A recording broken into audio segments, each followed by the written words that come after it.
Hey guys, you're listening to the We Could Make That podcast, and I'm your host, Andrea Ween. On this show, I interview small batch, independent food makers who've struck out on a noble cause, making the world as tasty as possible. In each episode, I'm digging into their backgrounds, motivations, and passions to decode why and how they started their businesses, and the lessons we can each take back to our own kitchens and lives. Let's get started. Today I'm talking to Aidan Altman, co-founder of Spice Foods, a snack food company that's putting transparency, altruism, and health at the forefront of their mission. The concept is simple. Healthy snack foods like non-GMO almonds covered with delicious world spices like Argentinian chimichurri, Levantine za'atar, and Ethiopian berbere. Add the story of the producers and a crystal clear peek into the supply chain, and voila! A millennial-born company that aims to unite us all over food. In this episode, I talked to Aidan about how he and his co-founder Shannon came up with the concept, why they've chosen the unlikely city of Detroit as their home base, and what it's been like to launch quickly. Get this, the duo dreamt up the idea in January and launched in May. If you want to follow along with the show notes, head over to wecouldmakethat.com/spice. And I'm still in the window to land on iTunes new and notable, but I need your help. If you could do me a solid and take a few seconds to review the show, I would be forever grateful. Now, without further ado, enjoy the show with Aidan. Aidan, how are you? Thank you so much for coming on the show. Thanks, Andrea. I'm really excited to be here. So we mentioned it just right now before the pre-call, but you are from the University of Michigan and I'm from Ohio. So I hope that's not going to be too much of an issue for you. I have no bad blood. It's all good. All right, good. So you guys just launched in the spring. So kind of catch me up to speed on what's been happening since then. Yeah, it's really taken off quickly. Since we launched at the Sweets and Snacks Expo in Chicago, we've gotten a lot of leads all over the Midwest and have been getting into a bunch of accounts in Michigan and Illinois. And we actually did another expo in Brooklyn recently where you and I met. And getting some stuff over on the East Coast going. But it's been taking off so fast, and I can't keep up with the emails, and I'm really, really fortunate and glad that it's been taking off like this. But at the same time, I got to get some other people on the team to help me out now. Yeah, well, let's take a step back and talk about what it is. What is Spice Foods? Sure. So Spice Foods is a snack food company that takes international spices and utilizes them to kind of bring the stories of these international cuisines to the American forefront, but in a way that's palatable and recognizable. So it's something unique in that we have a message and a story to really connect people across oceans, but we found that the best way to do it is through a food base, like snack foods. Okay, so where did this idea come from? Well, I've traveled the world a lot with my family. I've been very fortunate to see a lot of different worldly cultures and, experience the breadth of the human condition. And I've always found that the best way to really begin to understand the complexities of another culture is through their food. You can kind of distill a lot of their culture down into the flavors they use. You can understand, the resources they have, why they made it, the traditions they've passed on from generation to generation. And one day my co-founder and I, Shannon, were sitting around and thinking about this concept and thinking that, all of these delicious flavors are kind of, they're all there, but they're kind of relegated to like the ethnic tertiary markets, but they all have such delicious taste and delicious flavors. Let's bring them and their stories to the mass American consumer. That's very cool. So how did you and your co-founder, Shannon, pair up on this? Shannon and I have been friends forever, and we always wanted to get into the food world, especially at a time like right now that's so exciting with all of the new food startups and the changing, the food revolution going on, I guess you could call it. And, Shannon came from Michigan State with a background in hospitality, specifically food and bev. So she knew how to do all the food costing and financial projections and all that important stuff. And then I was working in Chicago last year in real estate brokerage with a degree in international relations. So you can see all of the skills kind of coming together to make a really great partnership here. I do all the sales calls all day. I'm visiting stores nonstop. And, Shannon does a lot of the, back end financial stuff. So it's the perfect team right now for a startup. But as I said, we're going to need some more help soon. Yeah, that's great. Yeah. So you and Shannon, you're kind of just hanging out, sitting around, figuring out what exactly this looks like. How do you start choosing the flavors and crafting these stories? Well, we did a little research and, we wanted to get some flavors from each region of the world, but we wanted to get, 4 or 5 flavors to begin with. We found this incredible spice wholesaler out of Chicago, and they have a team of buyers who travel to the international farms directly and have really strong relationships with the local farmers there. So we wanted to look for someone like that who had that deep connection in place with these farms, so we could have, as personal and transparent of a connection with the source of our food as possible. So through them, they sent over a bunch of samples. We had maybe 20 different flavors to choose from, and we narrowed it down to these 4 because we thought that these would be great flavors to get out in our first product line that carry the best story and the best flavor. Okay, and what are those flavors? So we have Argentinian chimichurri almonds, Levantine za'atar almonds, and Levantine is, the Middle East region, Lebanon, Turkey, Syria, Jordan, Egypt, Israel, Palestine. And then we have Thai green coconut and Ethiopian berbere. Very cool. They're very delicious. I do remember trying them at the show, and Thank they you. were great. So let's take a jump back because we missed a huge part. You said you traveled a bunch when you were a kid. Paint me the picture of your family and where you guys would travel. Definitely. I guess my mom and my dad have really encouraged us to travel and see the world, and we've always done family trips growing up. Even from a young age, we would go to Europe, all over Europe, and we've been to, Asia and India, all over. And it's really nice coming from a family that encourages you to go and explore and see the world. I'm very fortunate, I have to say. I absolutely do not take it for granted. But all of those experiences have led me to launch this company. I guess you could say that this company is a culmination of all of those experiences. There was actually a time in college when I was looking into, joining working in foreign diplomacy, being a diplomat possibly. But in the end, I thought, that entrepreneurship would be the better route for me as on a personal level. But I've always had the drive to do something in the international forum, I guess you could say. What did your family say when you said, I'm starting a spice company? So supportive, so supportive. It's funny. It's like, it's not actually a spice company. It's really a snack food company that utilizes spices. And my mom, when she's telling her friends and she's all proud of me, she'll go, yeah, it's a spice company. I'm like, Mom, it's not a spice company. It's a snack food company. You know what I mean? Yeah. No, but they're super supportive of me. And I think that's totally what has given me the confidence and drive to launch my own company. I've actually had some entrepreneurial ventures in the past, as well as my brothers. We've done projects together. So, at this point in my life, I know how to run a company and run a startup effectively. So, launching this company, I definitely had the confidence to go ahead and do it because I knew that I could execute on my plan. But my parents are huge supporters and definitely my biggest cheerleaders. That's my great. biggest fans. Yeah. So aside from your parents really cheering you on, what gave you that confidence? Well, first of all, I love myself. I'm so lucky to love myself. I guess my parents have told me how good I am growing up, and a true millennial. A true millennial, right? I'm infallible. But I think my brothers and I as I said, we launched this project when I was in college that I don't want to get into here as much, but we've sold our product all over the world and, got some incredible press, and we did a really great job with that.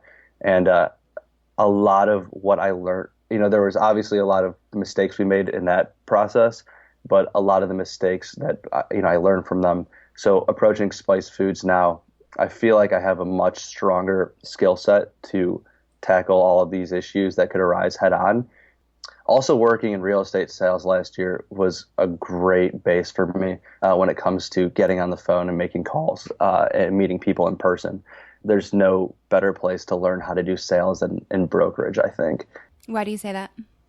Well, right out of college, I was 22 years old, and you're in meetings with 40, 50, 60-year-old dudes who definitely don't go easy on you. And if you don't hold your ground, then you're done for.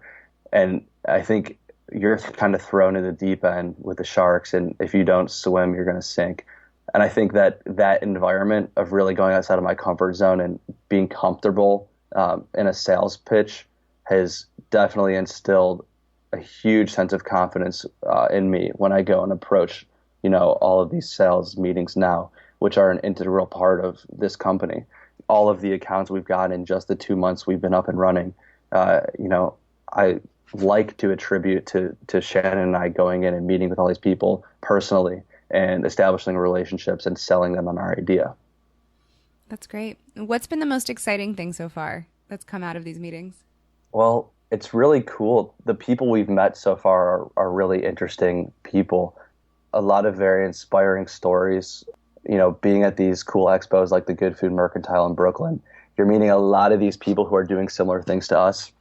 And we're very happy to be new members of this ever exponentially growing community of food producers, but like the new age food producer, we kind of think, I feel like when you're part of this new world, you're kind of part of this special unit. Everyone has shared ideals and they're all trying to do something, with a strong message, a strong positive social message, as well as a healthy product that really has never been done before. I don't know, I'm probably going on a tangent here, but it's just exciting to be a part of this world right now. Yeah, that's great. No, it's actually a perfect segue because you say that the company is founded on values of transparency, cultural diversity, altruism, and health. Mm-hmm. So can you just kind of unpack each of those a bit and tell me how you came to those core tenets? Yeah, 100%. I guess we'll start with transparency. So it's a twofold thing. Specifically, when it comes to supply chain, we want all of our consumers to know where the product comes from, who produces it, and why. When you're giving a product that's so simple, it's just almonds, spices. We want them to know that the almonds come from an awesome family farm in California, non-GMO, steam pasteurized. As good and healthy as it can be, and the spice is coming from these international farms, so we can get their stories and meet the people directly who produce it. Eventually, Shannon and I will travel to the farms and meet the people and develop relationships with them ourselves. And then transparency on the business end, and we want everyone to know how we run our business. We'd love to bring in Snapchats and Instagrams to business meetings if we can. It just makes it a stronger connection with the consumer base. They feel like they can come along for the ride, essentially. So I would say that's huge. Transparency is huge for us. Then cultural diversity, fostering a sense of global awareness, bringing all of the stories of these cultures to the U.S. consumer. That's a given, right? Altruism, supporting the local farmers, buying the spices from them directly. We're not certified fair trade yet, but we're going through the long, arduous process of certification. But that's going to be huge for us, having a sustainable supply chain. And then health, it's, a healthy product. We really wanted to give something that was healthy and affordable to all, so the message can really resonate with everyone on a core level. That's great. I think I don't really know the process of going through to get the fair trade, and I think probably there's quite a few people out there that don't. Can you walk through kind of what you guys are dealing with right now? Yeah, so it's actually pretty expensive and time consuming to get this kind of thing done. And for all the others, listeners out there who are either starting a company right now or already have one started, I would say it's much easier to choose one of the products that Fair Trade already has certified. They have hundreds of farms and a product certified already. And to start with one of them would be a much easier process because you're good to go and you can get the certification once you're a member of their association. However, for us, the process will include Fair Trade representatives traveling to the farms directly from where we import our spices and vetting the farms and all of that. So to pay for the flights for them to go and audit the farms and the travel time, it's going to take a while. Yeah, it sounds like it. Maybe I want that job. Someone else paying for my flight to go visit all these awesome farms. It's not bad at all. Not bad.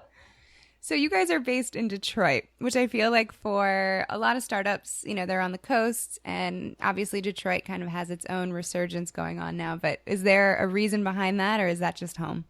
There's definitely a reason behind it. Firstly, I guess you could say it's home, but that's not the biggest factor. Detroit, there's a very supportive network here. New businesses have a lot of advantages getting started up in Detroit. I guess you could say on a federal level as well as from a communal level, whether it be access to capital or, knowledge and information on getting a business started. So for us, it's been a really great way to get our company off the ground and align with the Detroit resurgence revival that's going on right now. As we grow our company, we're so early that we don't know where we're going to end up. Whether it stays in Detroit or moves to Brooklyn for a short period of time or California. But we do always want to have the Detroit connection in the back of our minds, whether that be possibly opening up a manufacturing facility when we get to a certain scale and hiring city locals. Because, of course, in order to really bring a city back, you got to the more companies that go in and open facilities and hire locals there, the better. And there's a lot of it happening right now, and we'd love to be a part of it. Yeah, there's some really good stories. Like I said before we got on the call, I'm from Cleveland originally. And so there's quite a lot of innovation and entrepreneurship happening in Cleveland, which is really, really exciting to see kind of all these cities that it almost died out when steel and everything else crashed in the auto industry, and see them bouncing back in this new, really innovative way with Millennials is so cool. Yeah, exactly. And I think that's going to be the biggest thing for Detroit. I guess the biggest curve to get over is convincing Millennials to stay and start their businesses to combat the brain drain. I think that the incentives to stay in the city are becoming much more enticing for Millennials to launch their businesses, which is partly why Shannon and I decided to launch it here right now. So we'll see what the future is to hold. So storytelling is a big part of your brand and what you guys are aiming to do. How did that become a core part of the business, and how do you guys think about the storytelling aspect of your company? Sure. The storytelling is definitely the most important overall for the brand, because in order to actually convey our message and create a sense of global awareness, the storytelling component is all right, let's say this. We're going to eventually launch a Snapchat series or an Instagram series where Shannon and I or friends will talk about where these flavors come from and talk about the history behind them and the people behind them, so that all the consumers will understand what they're eating and why they're eating it and why it's so important. But the storytelling aspect, like if you look at our bag right now, we have characters from all over the world, and it allows the consumer to connect with the product more on a deeper level. For those who aren't looking at it right now, can you describe what is on your bag? Because it's pretty fun. Yeah. So we took it, the inspiration is from the Tibetan tanka, which is kind of a Buddhist symbol, but we wanted to get away from any religious symbolism. But basically, there are characters from all over the world. So we have a Japanese samurai, a Grecian woman, a Spanish conquistador, an Iranian spice trader, an Aztec warrior, a Chinese warrior, Indian snake charmer. So it's a really, really exciting, vibrant, fun bag. And each character we chose is somewhat of an icon from their respective cultures. So we thought it would be fun to do something like that. Yeah, I guess keeping on that same storytelling vein, tell me the story of when you guys really decided to go for this and you really thought, all right, let's make this company. Yeah, definitely. I think it all happened so quickly. Like, we started thinking of the idea in January of last year, or of this year. Wow, so that's crazy. I know. We launched in May. So it was a lot of hard work. We were fortunate enough to have some incredible connections who mentored us through initial startup. And we've teamed up with an awesome co-packer in Chicago, this really wonderful facility that produces. Being such a small company, to team up with a co-packer early on is pretty rare. But because of the mentorship and connections we've had, we've been able to negotiate a really wonderful deal with them. Can you explain just for people who might not know what a co-packer is? Yes. A co-packer is a manufacturing facility that will make your product for you and bag it for you. That's basically what they do. So I think for a lot of small food entrepreneurs, making the product themselves is the way most people start. And then when they hit a certain scale and can no longer produce it on their own, they'll go to a co-packer, co-manufacturer, sign a contract with them, and then the manufacturer will make it for them at any scale. We just started backwards. We started having it made for us from the co-packer, which is wonderful because it allows us more time to run things from the business end, which has definitely expedited the startup process. Is that the advice that you would give to everyone, or what was unique about your situation that you guys did it backwards? I don't know. I don't think all co-packers will work with a company that produces our current scale. I like to think that the co-packer believed in our idea enough and we sold them enough where they were able to get behind us and be like, fine, we'll work with you on such a small scale right now. And we know that you guys are going to be growing a lot in the next 6 months, 8 months. We showed them our projections and all of that kind of stuff. And they were willing to work with us right now. So I don't know. I think it's a case by case thing. And there's definitely co-packer for each company because, they're all so specialized. Will only do a certain type of thing or a certain volume. I think that calling every co-packer in your state or out of state is really the only way to figure out if it's going to work for you or not. And mind you, we probably called about 50 co-packers before we found this one that worked for us. And how are you finding them? Just Google? Yeah, Google is the best way. I think, Shannon and I grew up using computers, for all of our research papers in college and high school. And I literally spend all day on my computer researching and making calls. So we have a list of maybe 150 co-packers around the states and have narrowed it down to 10 and then 5 and then 3 and then 1 finally. But Google is your best friend when it comes to just researching this stuff. For anyone else who might be thinking about starting out and they're listening to this, what advice would you give them? I think that you have to have confidence in your idea and definitely work on your sales pitch. Going into stores and selling the idea is definitely the most important thing. Also having detailed financial records is important.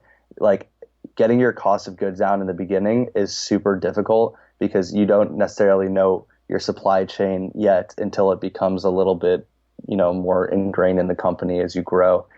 Getting the cost of goods down in all of the, markups and margins and financials are key for sure. Financials and sales.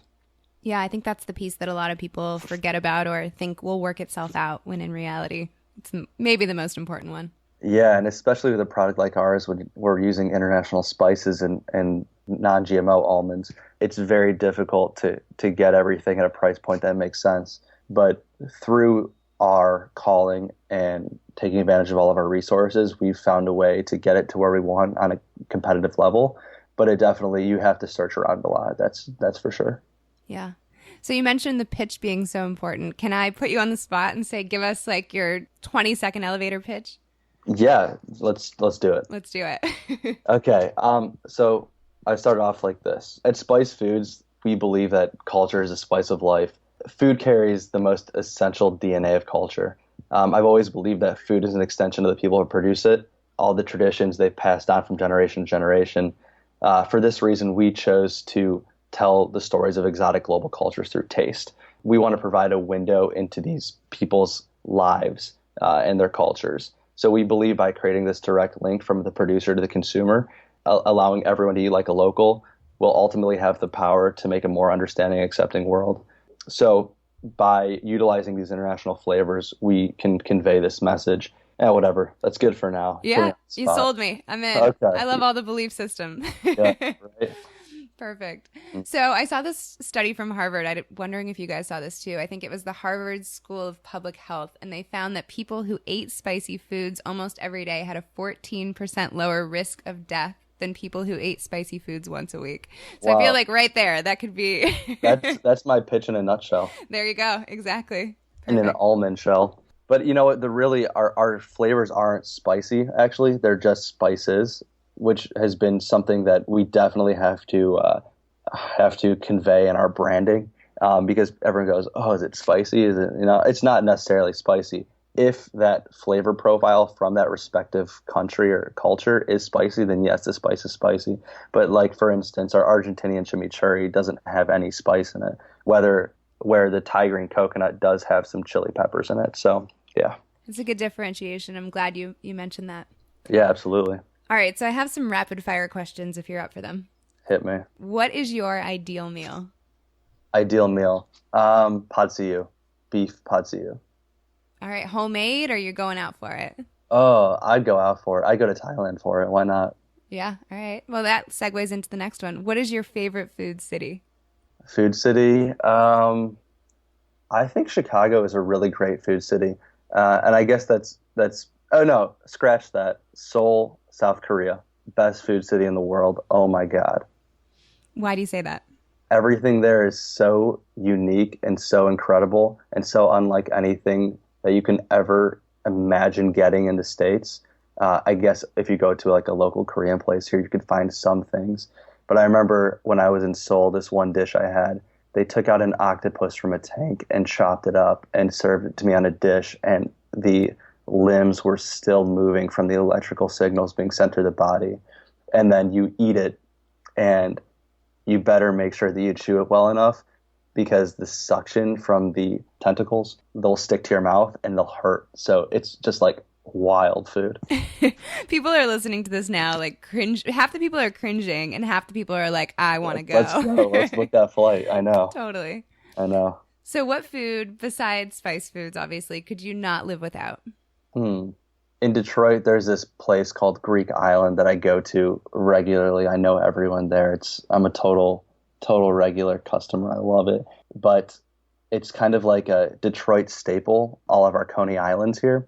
And it's something that someone from Detroit has no idea what I'm talking about. But, if you've heard of the Detroit Coney dog with the chili and the mustard and onions, but there's so many other things that they have, like the chicken finger pita is the local specialty, which is basically chicken fingers, cheese, American melted cheese, tomato, lettuce in a pita wrap.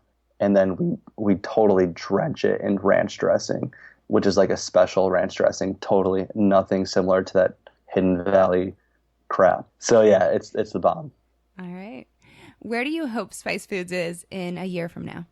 I hope Spice Foods we'd like to have, I would say, regional distribution, if not national distribution through, your UNFI or DPI or whatever, the big specialty food distributors. That's definitely a huge stepping stone for us.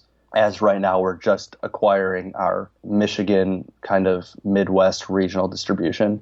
So, more awareness of the brand, having I think the most important thing is that we want to get our brand recognized and have people understand its message and have it resonate with them. It's really interesting for all of the food entrepreneurs out there. This message that we're conveying, we could have started a nonprofit NGO that fosters cultural diversity and global awareness. But the reason we did snack foods is because we wanted to get our message out to as many people as possible. And we figured that food will resonate people on such a deep level. Your nonprofit has has a much more tailored audience, and you can only reach so many people. But by providing a food product, specifically a snack food product, that will be on every shelf of every grocery store, the message can be conveyed to and disseminated to a much larger base and resonate on a much deeper level. That's great. Thank you. So thank you so much for coming on the show. It's been awesome to talk to you. How can people get in touch with you guys? Well, right now you could email us at spicefoodsinfo@gmail.com. And you can see we still use the Gmail extension because we don't have any money to pay for a real email address. You could also call me on my personal cell phone. It's 248-514 888-888-7707. And I promise I will answer your call. And I'd be glad to talk. So yeah. Cool. Do you guys have any social media channels? Yeah, you can follow us on Instagram, Twitter, Facebook. It's Spice Foods Official is our Instagram and Facebook, and then Spice_Foods is our Twitter. Great. Aidan, thank you so much. Have a great Andrea, day. that's awesome. Thank you so much. Bye. Bye. Hey guys, thanks so much for listening. Don't forget, show notes are at wecouldmakethat.com/spice. Catch you next time.